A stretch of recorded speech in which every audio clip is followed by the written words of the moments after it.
Hey guys, good morning, good afternoon. It's 11:35 in the Seattle Mountain Lake Terrace area. It's a little bit sunny out. It's getting sunny. It's a nice day overall. I haven't done crap all day. Um, Got home and just kind of vegged a bit and talked to my wife a bit. Probably like talked her ear off. It's what I do. It's what I do.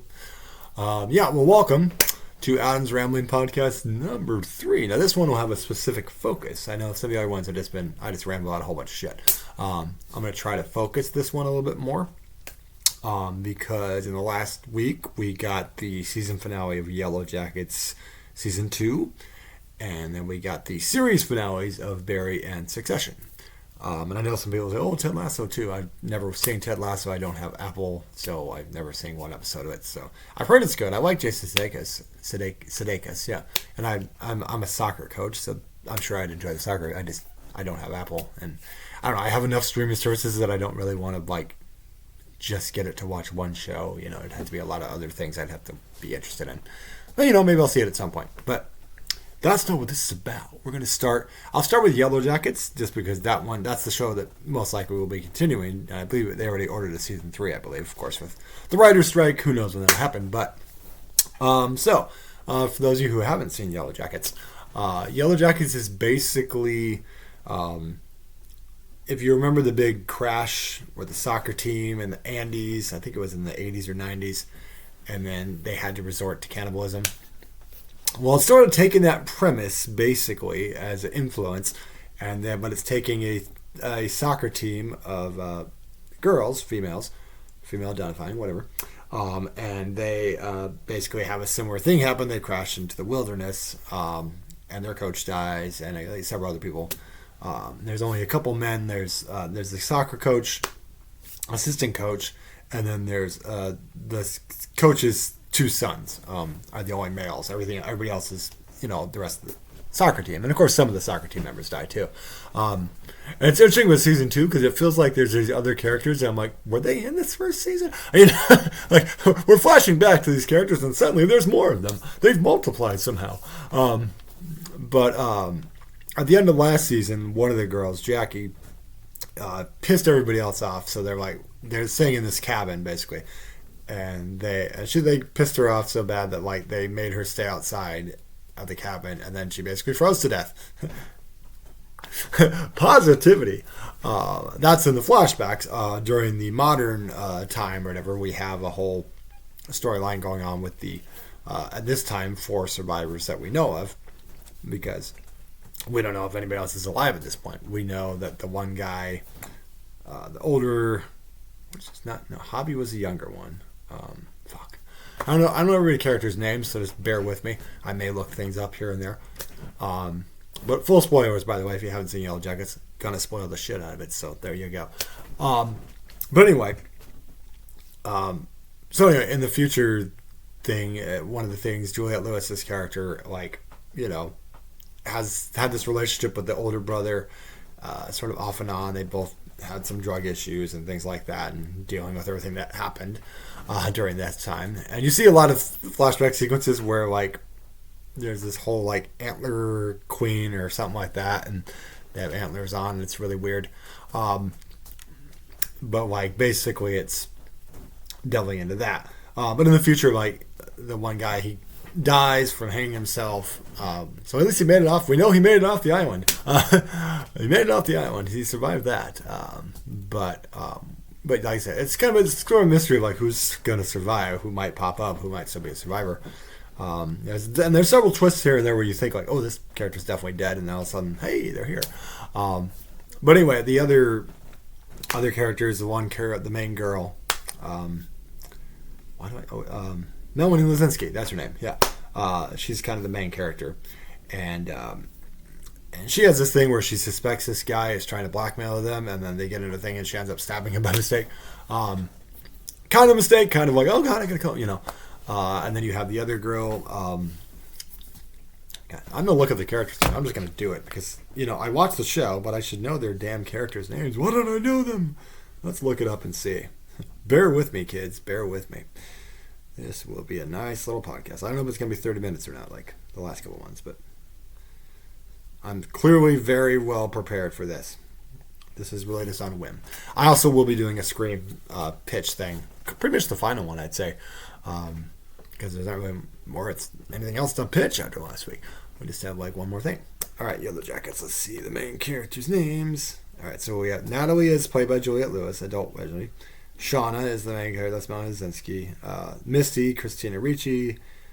And then other adults. Who other adults? Go the other adults. Where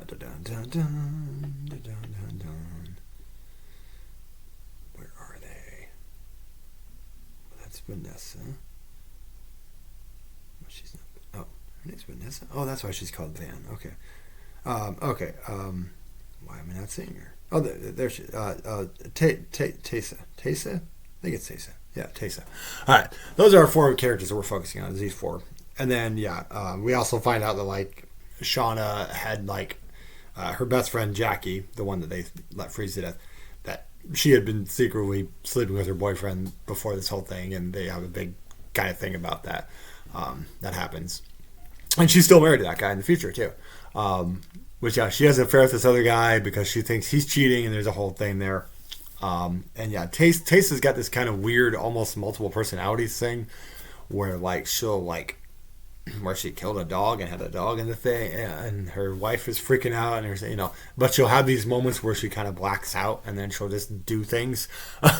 So she's obviously got some issues there. So it's very much about trauma. Yeah, and then you have Misty, which is Christina Ricci's character, and she's kind of the really out there one.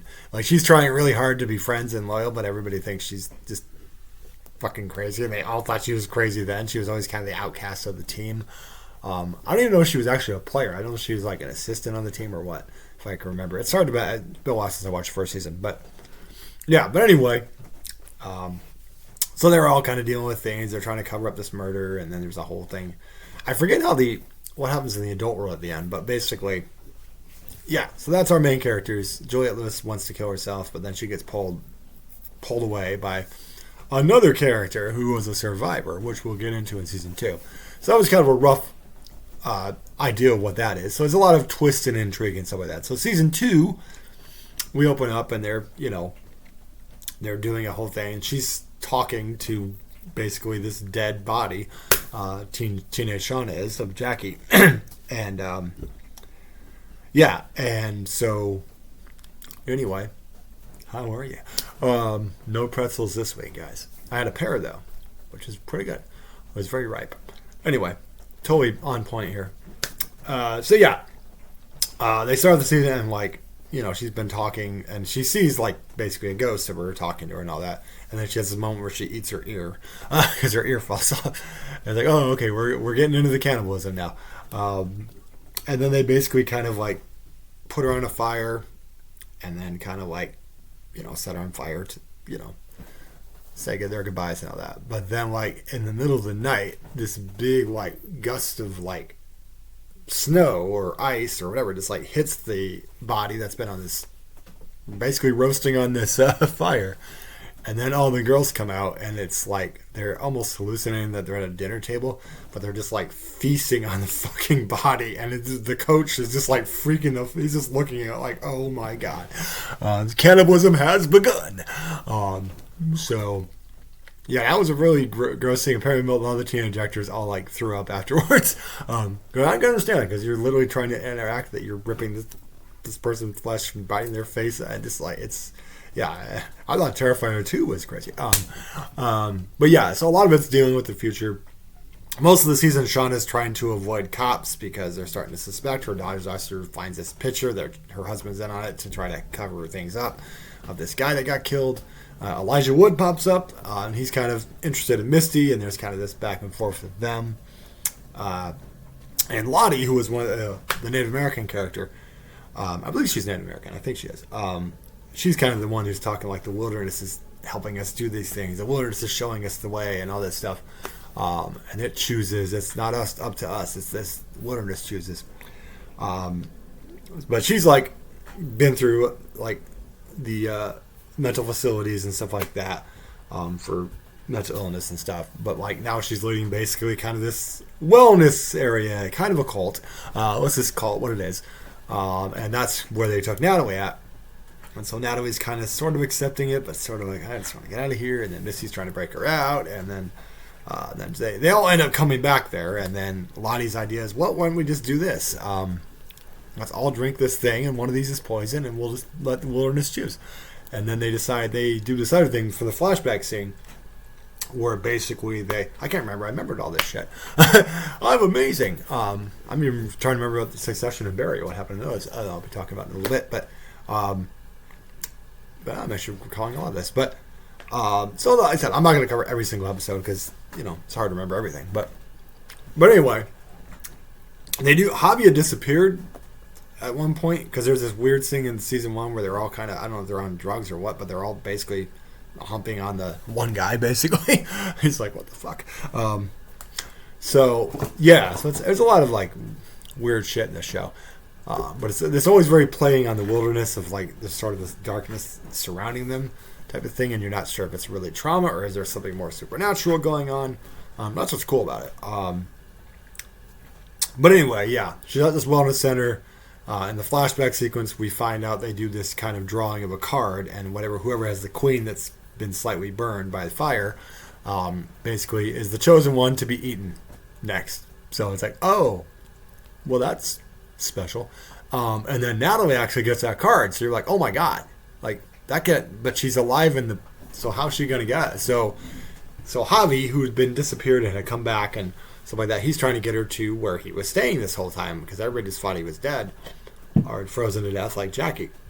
But apparently, like the coach, he's trying to get the fuck away from these people because he's hallucinating and flashing back to a relationship they have with his boyfriend and all this other stuff.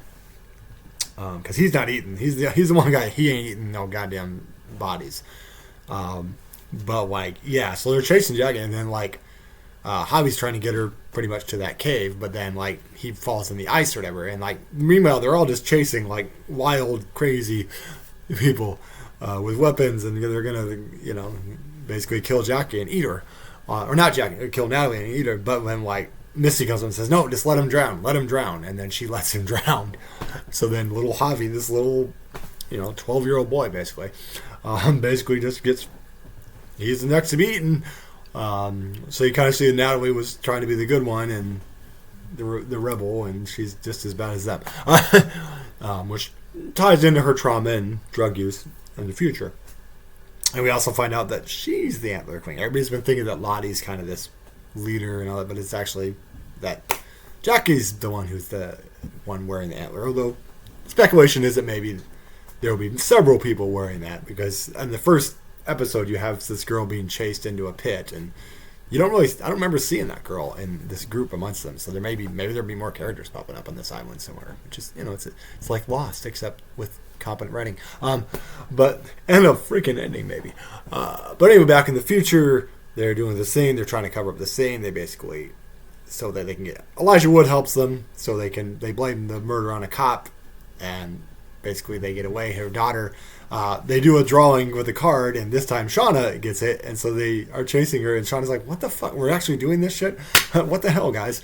And her daughter finally stops and says, no, you can't do this. And then this other girl comes up, and she's like trying to go after Natalie, and like they're like, no, I was like, I'll put it, calm down, it's all good, because Natalie was, I think, ready to go after Lottie and take her out, because Lottie's, it's the wilderness, it's everybody's having some issues. But then Misty has this needle of phenobarbital, and she tries to go for the girl, and then Natalie shoves her out of the way, and then Natalie gets the phenobarbital, which basically she ODs on, and that's the end of Juliette Lewis's character, and of course Misty's fucking traumatized, even more so. Van, older Van, who was the girlfriend of Tessa, she got like attacked by wolves or whatever in the first, and we think she gets half her face bitten, but like amazingly she was okay. So they kind of reconnect too. So she was there as well, played by Lauren Ambrose, who had been in a lot of movies. I remember her from Can't Hardly Wait and stuff. And am I thinking of her? Yeah, Can't Hardly Wait. That's where she's from. Yeah, Lauren Ambrose. She's been in a lot of stuff. She was also in Psycho Beach Party. Yeah, and so they kind of reconnect or whatever, and yeah, there's a whole lot of weird stuff going on there. But yeah, so obviously, yeah, there's a lot of trauma going on, but at least for now, Shaw and his family is fine. And then, like I said, they end with, the Antler Queen. But there's definitely, as far as where it's going to go, I think my prediction is that I think one by one, these main characters are probably going to get killed off. Van already said she's got cancer, like it's terminal. So her character is, Lottie's going to the mental facility, so she's going to be off for a while. But I have a feeling that either we'll find out some kind of supernatural connection, maybe more with Elijah Wood's character having some connection somehow, or there may be more people that they were on the island, and maybe some of these other people are still alive, So there's a lot of interesting twists and turns. I think it's a pretty well done show. It was like, it's very graphic and gross at times, but there's some good humor in there as well. It's kind of like, it's kind of funny. So yeah, check out Yellowjackets when it comes back. You can see the first 2 seasons. It's on Showtime. I watched it on Amazon, but they also have it on Hulu as well if you get the Showtime connection thing. And I think Paramount is now bought out Showtime or something. They're going to combine it. So if you have Paramount, you'll probably better watch it too. But yeah, Yellowjackets, good season overall. I know some people said it was more of a disappointment. I thought it was still pretty solid. It's things are moving. It sucks to have Juliette Lewis be killed off because she's good, but I like the other characters, and it'd be interesting to see where they go and stuff, and yeah, what kind of other crazy things happen on that island. So that's the season finale of Yellowjackets. Now we will move into the other 2 shows that I finished up with and are done. We won't be getting any more seasons of them, at least until 10 years online. Like, let's go ahead and reboot it. But so let's talk. I'll save Barry for last. Let's talk about Succession. I'll just go over this season because I've already done a review of I think 2 and 3 or possibly 1 and 2. I can't remember what I did on this season, but yeah, at the end of season 3, basically, Logan Roy, Brian Cox's character, was going to basically sell the company out from under his kids who wanted to succeed him as the CEO, as the owner, or whatever the case. I think CEO is what they were going for. So obviously the 3 of them are like, we're going to team up. We're going to go ahead and put a stop to him. We'll get the board behind us, and we'll make sure he can't make this sale. Unfortunately for them, Shiv's husband, Tom, kind of basically ratted out to Logan, and so Logan already knew what they were coming and made some people sell their shares and all, so, obviously there's a lot of tension there, and, Kieran Culkin, who had been full-on loyal to his, Roman, his character's name, had been full-on loyal to his dad. It's just like, no, Dad, don't do this, So anyway, this season was all about, the 3 of them being together for a bit. Obviously, tension between Shiv and her estranged husband because he basically screwed them over. And then, the way they set it up, you figure, all right, well, Logan's going to be there to the end, and then they'll find a way to team up and take it over, which is what I was thinking was going to go. I thought they were going to get a bunch of people, and they were going to get him out of there. But there were a lot of twists and turns as we went on, because by the 3rd episode, Logan Roy dies. 3rd episode in, it's like, oh, okay. I did not expect that to happen. And it was a well done episode. There was some really good dramatic acting from everybody in the episode. But so you have you have, Connor's the older brother, that's Alan Ruck, and then there's Shiv is the sister, and then Roman is Kieran Culkin's character, the youngest brother, and then the next eldest brother is Jeremy Strong's character's name. Oh my God, Kendall, yeah. He's the one that thinks he's the chosen one. He's constantly, but he's had issues with drugs. He's kind of gone back and forth with his relationship with his father. Has been kind of back and forth, where sometimes he's with him and sometimes he's not. Shiv is clearly full on liberal Democrat, and she's in this kind of house of basically conservatives, rich conservatives at that. And and Roman is definitely your spoiled rich kid, very much.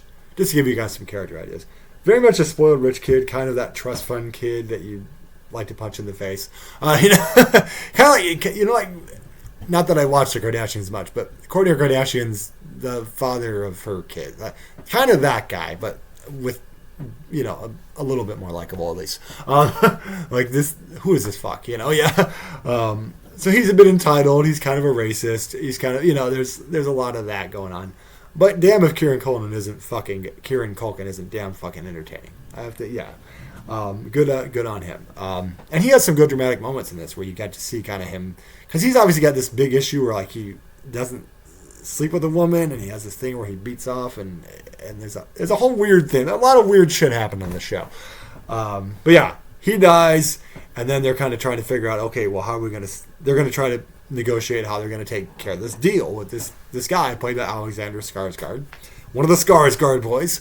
Stellan Skarsgård's, I think he's the oldest kid. I think so, because you have him, and then you have the guy who played Pennywise, Bill, who's excellent. And there's like another brother, I think, too. But like, yeah, Alexander Skarsgård, he's been in a lot of stuff. So he's this kind of, I can't remember was he Swedish? I think he was Swedish. But they're basically got this tech company, and they're supposed to try to buy it. But like, the two boys aren't like, I think we should sink the deal. I think it's a bad deal, and this guy seems kind of douchey, and he may just come out here when our father just friggin' died, like. Meanwhile, Shiv's kind of like, oh, I don't know, I think I can negotiate with this guy. She's trying to work her own, play. And her and Tom are kind of off and on. They're kind of like moments where they absolutely are like at each other's throat, hate each other, and then they're sleeping together. And then she's pregnant with this kid. So there's all this momentum going on with that. Plus Logan Roy has died. They're scrambling to like, who's going to be the CEO? So then the two brothers become the CEO. And, and then that's, Shiv's kind of feeling left out of that. And then so she's kind of sort of working with him on the side, and then they kind of influence the election to basically get this super conservative, I'd say Trump-esque or DeSantis-esque character through to the election. There's a whole screwed up thing they call the election, and there's like missing votes because voting center votes got burned or something, but they push it through anyway, and so they name him the president because he's going to kill the deal. But then it turns out that like he basically screws them over because Kieran Culkin is supposed to be Roman, is supposed to give this speech at his father's funeral, but like he sees his father's grave there, and then just like all this time he's been playing it cool, like I'm good, and then he just breaks full on down. And because this guy's one of those stupid alpha male, the president guy or president-elect, we never actually find out if he actually wins the election, which is the only like, could we at least have figured that out? But like.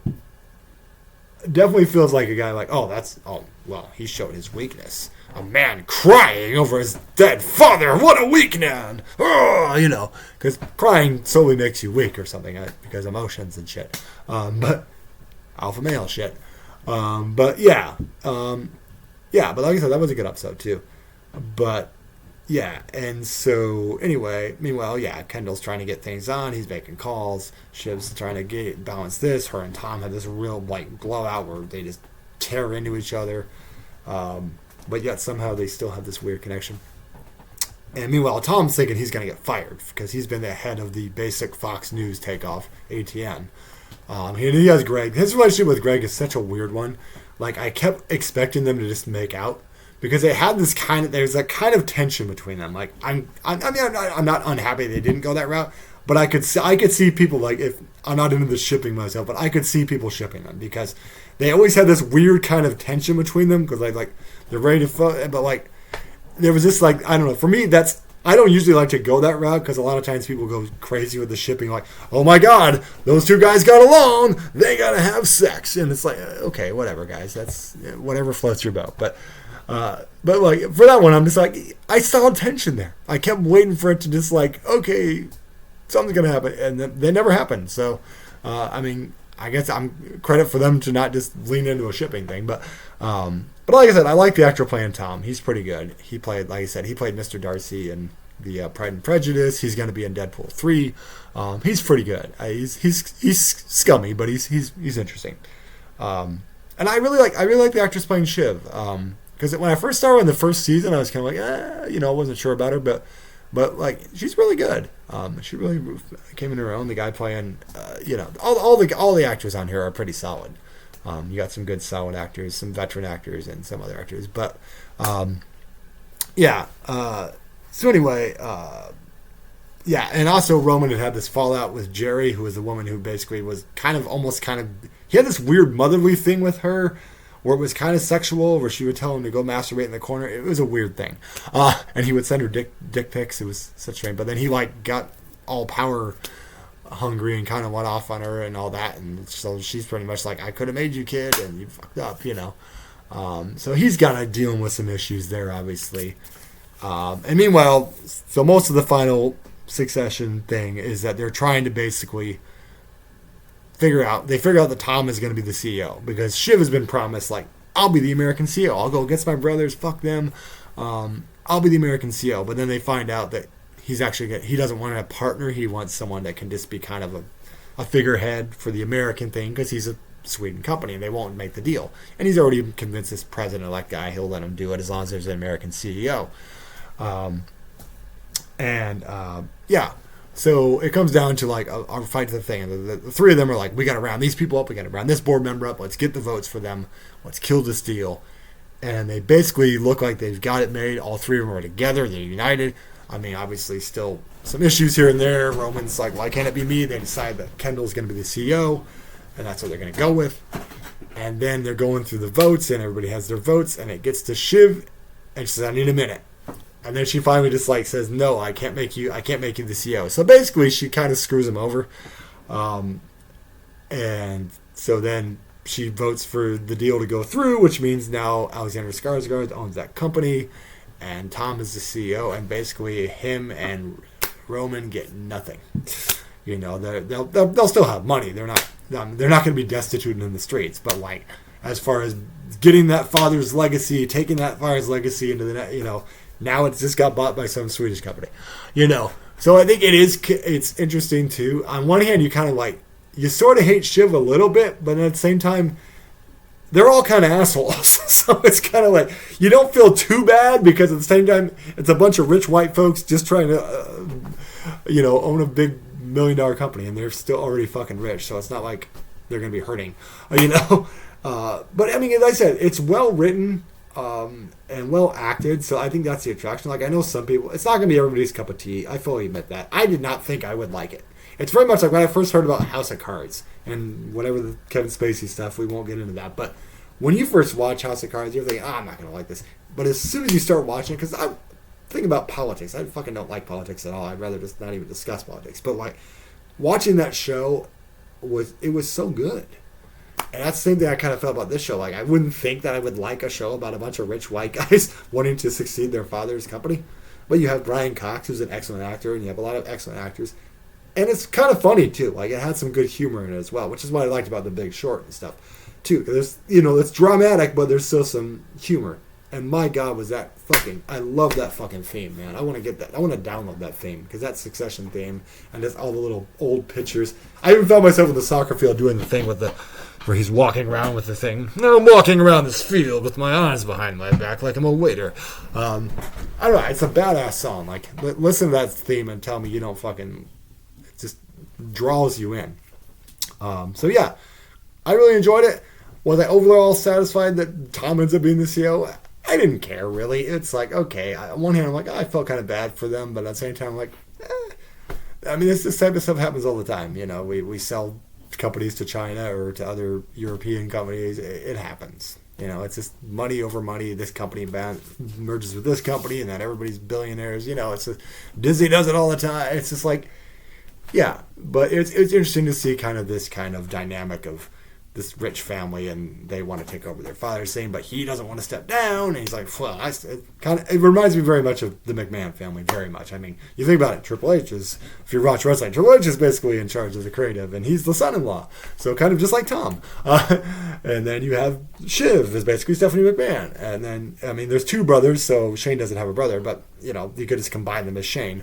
So it's like, because Shane at one point had drug problems, thanks to Raven, which is why Raven got fired. Little known story. Yeah, but like, it's a fun show. I really enjoyed all 4 seasons. I think there was a lot of twists and turns there that were interesting, and some good comedic moments, and just some excellent acting moments. So I enjoyed it. I think it's one of those shows, like a lot of things, sometimes shows, like I said before, go on too long, where you're just like, okay, well, this show was once good. But what's wrong with going 4 seasons and calling it, or 5 seasons and calling it, or 6? It's like you start. I think once you get to 6, it's like go ahead and call it. Because when you start going into 7 and 8, and it's just like, oh my god, can we end this already? Like, especially if it's a sitcom too. If you're in a sitcom thing, it's like, oh, I'm tired of these characters. That's what I said about the Condors. Like, I'm just please go away. A lot of you are really good actors. Just go do something else, please. At least John Goodman's got the righteous gemstones, so that's good. That'll be probably what I'll be watching now, since I don't have these shows anymore. But yeah, Succession, thumbs up. Thanks for Succession, guys. I really enjoyed it. I never thought I would, but very nice. Also, Yellowjackets has a kick-ass theme as well, if you want to check that out. And now we get to Barry. All right, let's talk about Barry. I've never talked about the other seasons. I'd like to go back and rewatch it. It's one of those shows like I could go back and rewatch the entire thing and probably still laugh and enjoy it. I've said before about Barry a little bit, but what a well-written show. Like, if you wanted to do a dark comedy right, this is how you do a dark comedy right. Because there's so much, there's a lot of violence because he's a hitman, and there's drug dealers, and there's all this other stuff, but, everyone is so fucking hilarious in this show. It's like, you'll have very dramatic moments, which are great and well acted, but oh my god, there are so many random moments where you're just like, what the fuck is happening? And there was a lot of them this season too. Now, they said they did a time jump after one of the episodes, and at first I was kind of like, that episode was kind of a weird one because there wasn't a lot of humor. It was time jumped. He's living in this desert with the girl, Sally, and they have a kid now, and then it's just kind of about their life there. That was a weird one. It was good, but still, it was one of those kind of every other episode, there's always at least some kind of random character or random funny ass thing that happens, But this one, it was like, okay. But it's interesting the way it happened. I wasn't sure if I liked the ending at first, but after I thought about it, I kind of do, because I know exactly what they were going for. So basically, how it sums up is that, all right, a few seasons ago, Bill Hader ends up killing Henry Winkler's girlfriend, who was a cop, who figured out that he was a hitman. And that, she's figured out they're at a cabin, and he really doesn't want to kill her. He's put in a situation where it's like, fuck, if I don't kill her, I'm not going to get away with this. I can't live my life. But he doesn't want to because he likes her. And he likes her with Henry Winkler. Henry Winkler has really helped him find himself as an actor and stuff. And he's got this relationship with Sally, and everything's good. But then he's kind of has to kill her. So basically, a lot of the last season or two has been about her father came in, and he's trying to figure out, all right, who the hell killed my daughter? It's like, I don't buy that this guy killed him, because Stephen Root's character, who's called the Raven, I don't know who came. One of the cops, I think, came up with that name, but he's called the Raven, and he gets arrested for the murder and all that. But her dad is basically he knows how to get inside people's heads and all that, and get them to really expose the truth or whatever. I don't know exactly what that's called, but I don't know if he was a CIA guy or whatever. Exactly, I forget what his background was. But he's trying to get to the bottom of it. So he gets Henry Winkler to kind of come around and admit what happened and all that stuff. And then Mr. Cousineau, that's his name, his character's name. And yeah, so at the end of last season, Barry gets arrested because he's going to go on. Mr. Cousineau basically says, "Oh, take care of this guy, Barry. I would help you know that." And then, because the last season, he's trying to make it up to Barry because Stephen Root already told him that Barry is the one that killed her.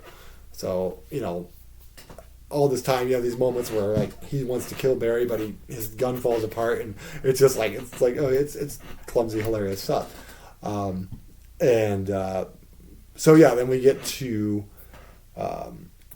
So he gets arrested. So then Barry's in jail, and Stephen Root is in there as well.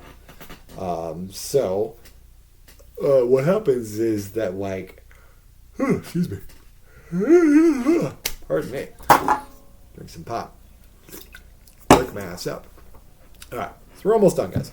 All right, so yeah, but Stephen Root's in jail, and he is kind of afraid that Barry's going to kill him. So he's trying to make a deal to get out of there. He'll I'll tell you guys everything, just let me out of here. And then basically Barry comes up and says, "You were right about Kusino and all that, and I'm sorry about everything." And so then he actually ends up helping him because Barry gets the shit beat out of him by this cop. He like deliberately does it because he's like, he tells the guy, "I would just come out and I'd kill your whole family," and all, just like says I'm a bad guy, and all that stuff. It's very dramatic. And so then then Barry ends up turning around and wanting to make a deal so he can get with Sally and run away. And so he tells this to NoHo Hank, the bald guy, who was hilarious too, by the way. And he has this whole relationship with this other gangster. What's his name? Goddamn, I've forgotten. It's not a big deal. But they had this weird relationship where he was the head of a crime family, and then he's kind of been this kind of like I say, it very much reminded me of the Penguin's rise in Gotham, from underling to top guy. But it ends up being a thing where the Russians come back for him, and there's this weird scene where these guys are in this big sand pit, and then they just sink into the sand. It's really creepy, actually. I'm like, that'd be a horrible way to die. But it's almost like quicksand, but you just basically get buried alive. And the other guy realizes what he's done, and he ends up, Cristobal, that's his name, yeah. And he ends up dying by the Russians killing him because he just won't go along with it. He's like, you killed those guys, And so with the time jump, he actually made a company named after him, and he has this big statue and all that stuff.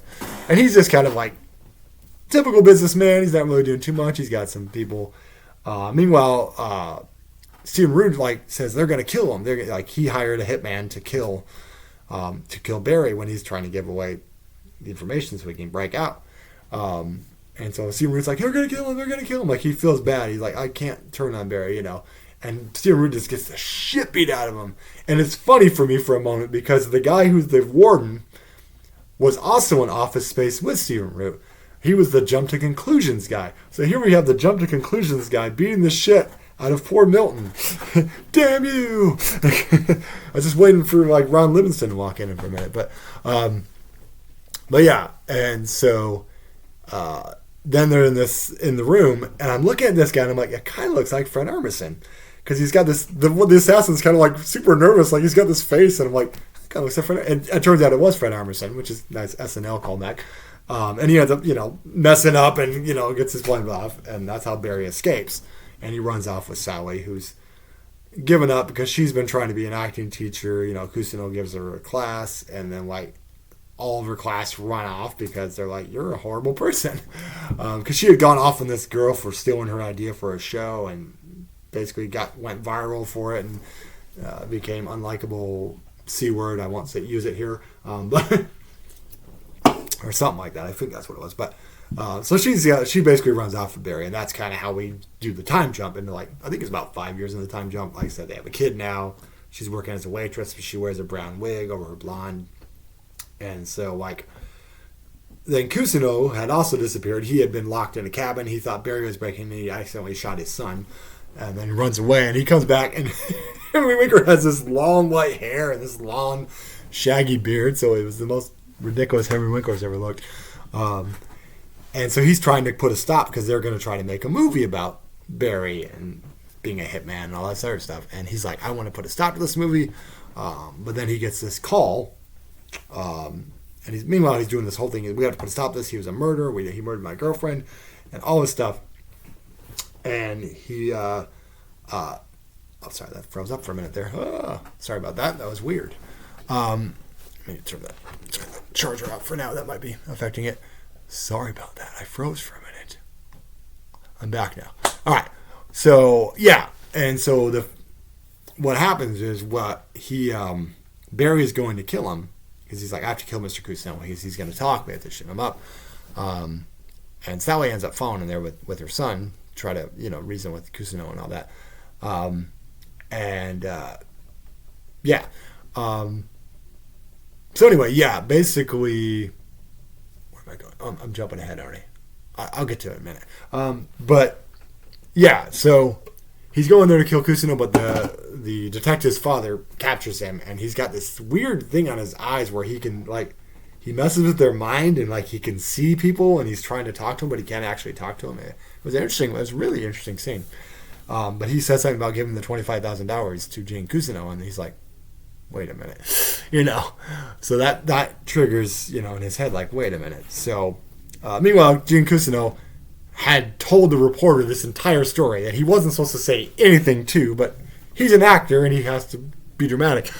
So he tells him basically this whole story, and then he ends up capturing the reporter and brainwashing him so he can't do anything but speak like a different language all of a sudden to his wife. But it's this funny scene where like Mr. Cousineau and his friend, and the guy who playing the actor, it wasn't who I thought it was, but he reminded me of this other actor that I remembered.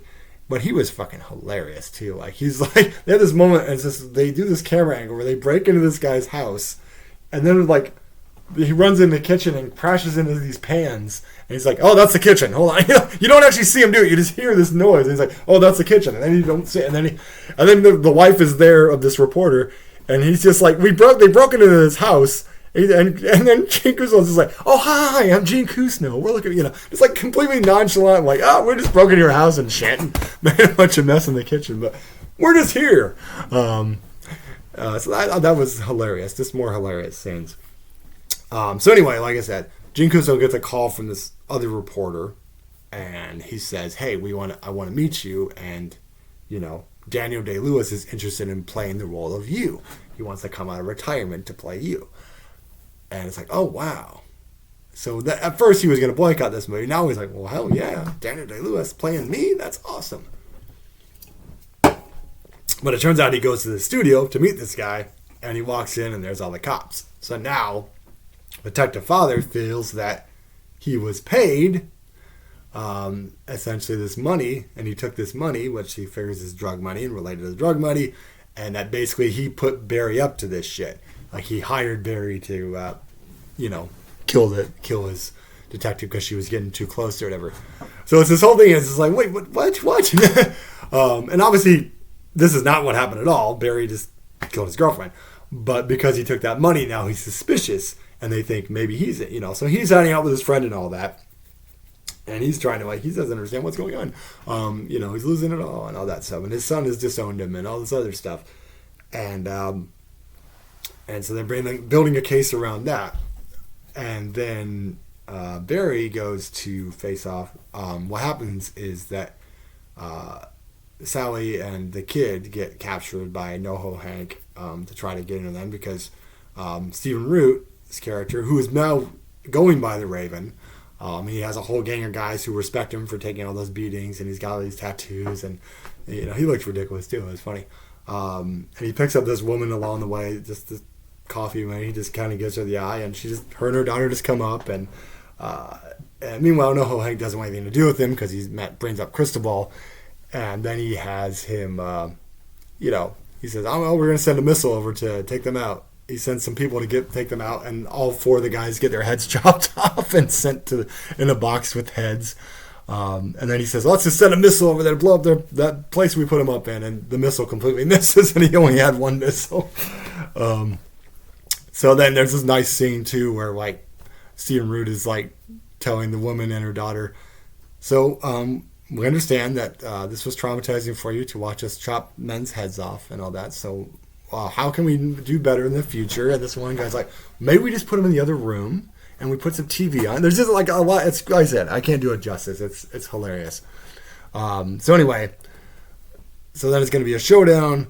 NoHo Hank's going to face off with the Raven, Stephen Root's character, and then Barry's coming there to rescue his son and wife.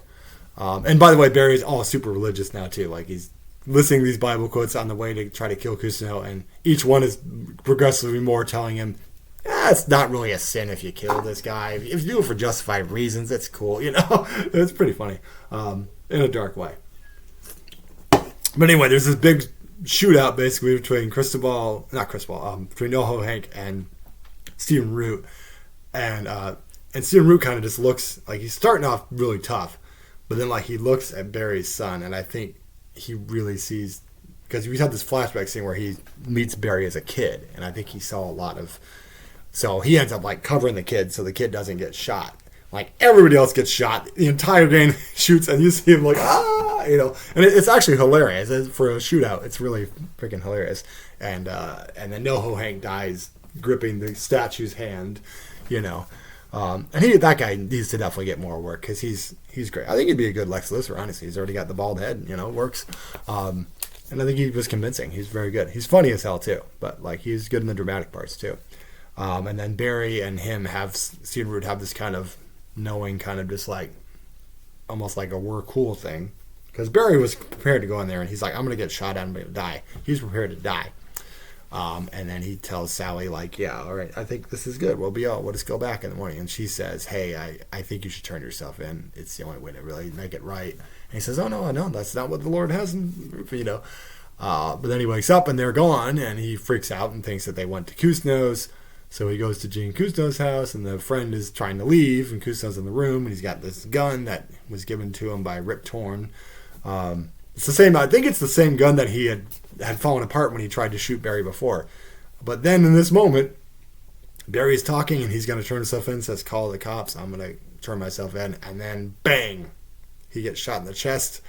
He falls to the thing, says, wow, and then boom, shot in the head. And that's how Barry is taken out by Mr. Cousineau.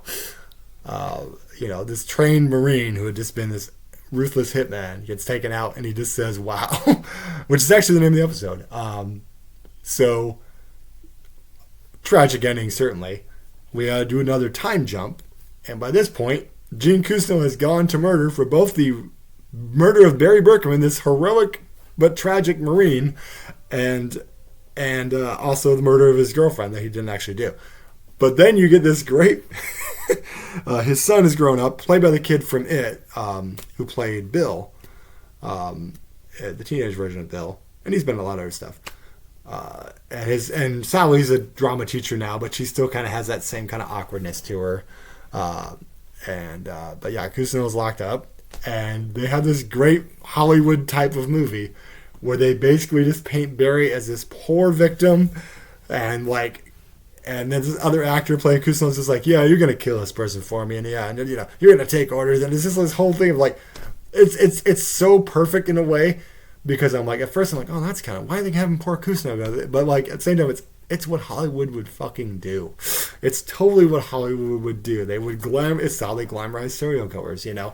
It's such a great Hollywood type of ending of like, this guy, totally, no. And somebody also pointed out, it's like, he wanted to be loved, but he had to die before he was actually loved and read as a hero, whereas Cousineau wanted to be, you know, famous, but not famous for being a murderer, which he only really killed Barry. But, so it's interesting how Hollywood turned it around and made him this scummy acting teacher who's seriously got criminal organization stuff. It was brilliant.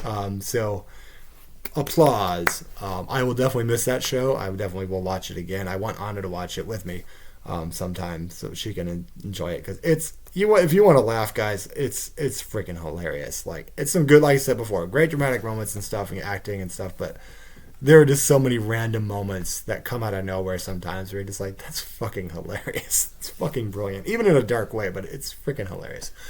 All right, guys, cool. So this has been the podcast for today, covering Succession, Yellowjackets, and Barry. We got about an hour in this one, so it's a little bit longer. But we were focused on a particular topic. I think I'm going to try to stick with stuff like this where I focus specifically on certain topics, because I think that's probably the best way to do a podcast anyway. Eventually we'll probably have some things where people come on as guests and, you know, interview people and stuff like that. But for now, this will do. This is content right now. This is the content we're going for. So if you like this content, last week we got a new subscriber. Let's get another one this week. Maybe a couple. If you like what you had and you like this review, obviously spoilers. If you haven't seen these things, then, you know, go watch them. But I thought I said at the beginning. Maybe I didn't. I don't know. This is Adam's Rambling Podcast. So like and subscribe, guys. Hit that subscribe button, ding, so you're notified when new videos go up. And I will be back with a Scream pitch to follow the most recent ones. So that'll be full spoilers on that, where I think maybe they'll go. Or my pitch for an idea. And I might have some other pitches coming up too. I still have to... I'm considering watching Candyman 3 just so I can do a ranking. I know it's going to be dead last. but it's like I also have to pay money to watch it. And that's the thing I'm kind of, I don't know. I'll think about it. But that might be my next pitch thing after this would be the Candyman, which there's only 4 movies, so it's easy to do. Cool, guys. Thanks for watching, and have a great day.